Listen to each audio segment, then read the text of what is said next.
நமஸ்காரம். கண்ணன் பகவத்கீதையில் 10வது அத்தியாயத்தில் முக்கியமான பல பொருள்களை எடுத்து அதற்குள் தான் யாராக இருக்கிறேன்னு சொல்லி வருகிறார்.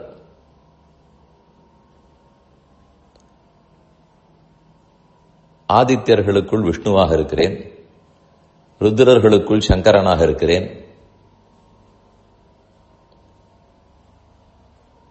ஸ்தாவரங்கள் அதாவது மலைகளுக்குள்ளே ஹிமாச்சலமாக இருக்கிறேன், இப்படி சொல்லிக்கொண்டே வருகிறார். மௌனஞ்சைவாஸ்மி குஹ்யானாம் என்றும் சொல்லுகிறார். குஹ்யம்ங்கிறது பாதுகாக்கப்பட வேண்டிய ஒரு ரகசியம், மறைத்து வைக்கப்பட வேண்டியது. அதை எப்படி மறைக்கலாம்னு கேட்டுக்கொண்டு மௌனமாக இருத்தலே ரகசியம் காப்பதற்கு சிறந்த வழி.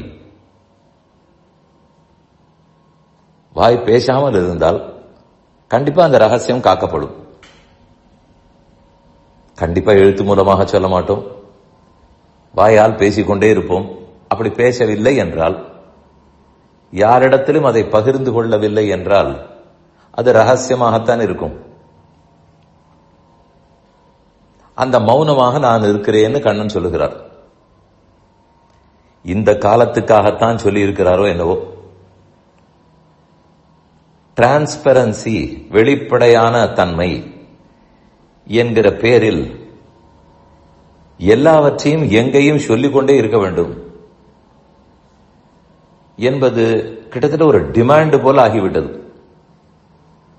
கண்டிப்பாக கூடாது. நாட்டு ரகசியங்கள், ராணுவ ரகசியங்கள், வெளிநாட்டு விவகாரங்கள் இதெல்லாத்தையும் வெளியே சொல்லுவார்களா? அதற்காகத்தானே இன்னென்ன இடத்தில் பேசினால் அதெல்லாம் பிரிவிலேஜ், வெளியில் வராது, சொல்லக்கூடாது.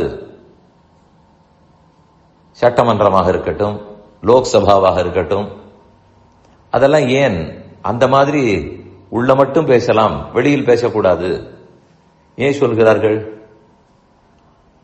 அந்த விஷயத்தினுடைய ஆழம் அது நாட்டுக்கே முக்கியமானது. ஆகவே ஒரு புறத்தில் டிரான்ஸ்பரன்சி, இன்னொரு புறத்தில் ரகசியம் காத்தாக வேண்டும் மௌனம். இந்த இரண்டுக்கும் இடையில் சிக்கி கொண்டு விடுவோம். எது சரி எது தவறு, எதுவாக இருந்தாலும் சோசியல் மீடியாவில் போட்டு உடைக்க வேண்டியதுதானே என்பார்கள். ஒரு லாபம் இல்லை. எதை சொல்ல வேண்டுமோ அதைத்தான் சொல்ல வேண்டும். தோன்றினதையெல்லாம் எழுதி கொண்டிருந்தால் நேரம்தான் வீணாகும். இது எழுதுபவர்களுக்காக லாபம் உண்டு. ஏதோ ஒரு குறிக்கோளோடு செய்து விடுவார்கள். என்ன படிக்கிறோம்னே தெரியாமல் படித்துக் கொண்டிருக்கிறோமே, நமக்குத்தான் நஷ்டம். அதனால் எல்லாவற்றையுமே வெளிப்படைத்தன்மையோடு சொல்ல வேணும்.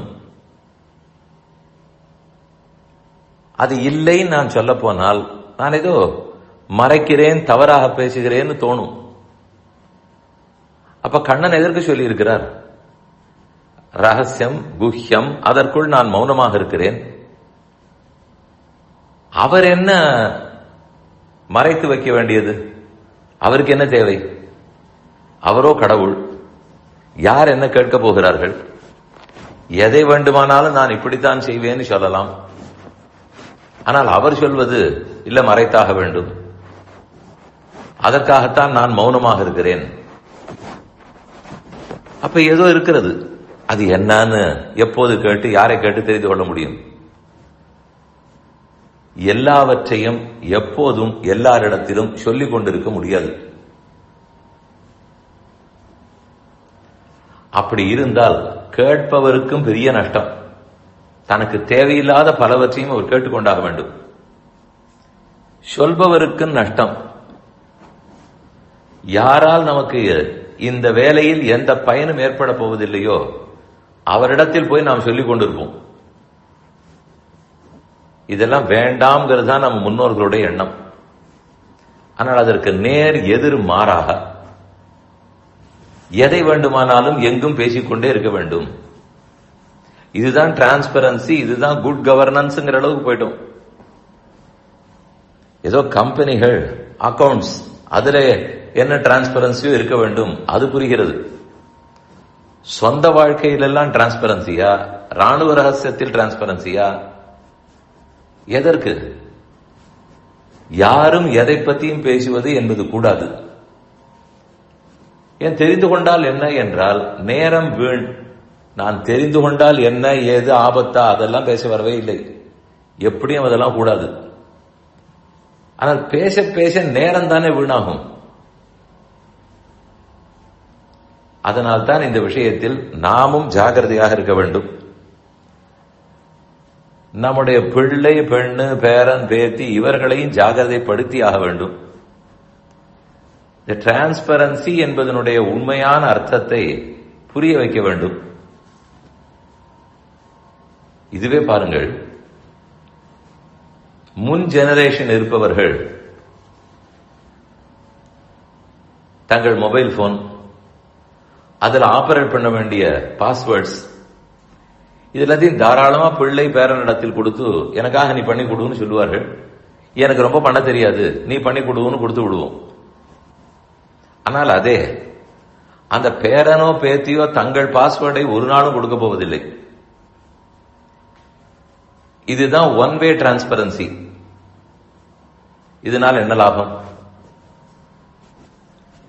சரி, அது குடும்பத்துக்குள் பாஸ்வேர்டு, அது உங்கள் பாடு.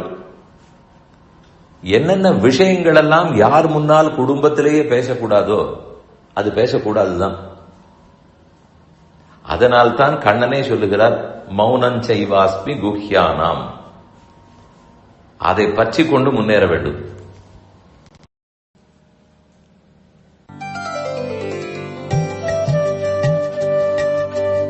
இந்த என் பணி ஆடியோவை உங்களுக்காக வழங்கியவர் வேலுக்குடி ஸ்ரீ கிருஷ்ணன் சுவாமி. இந்த ஆடியோவை தினமும் உங்கள் மொபைலில் பெற கிஞ்சித் என் பணி KINCHITENPANI என்ற ஆப்பை கூகுள் பிளே ஸ்டோரிலோ அல்லது ஆப்பிள் ஐ ஸ்டோரிலோ டவுன்லோட் செய்து கொள்ளவும். தினந்தோறும் இது போன்ற உபன்யாசங்களை கேட்டு மகிழவும்.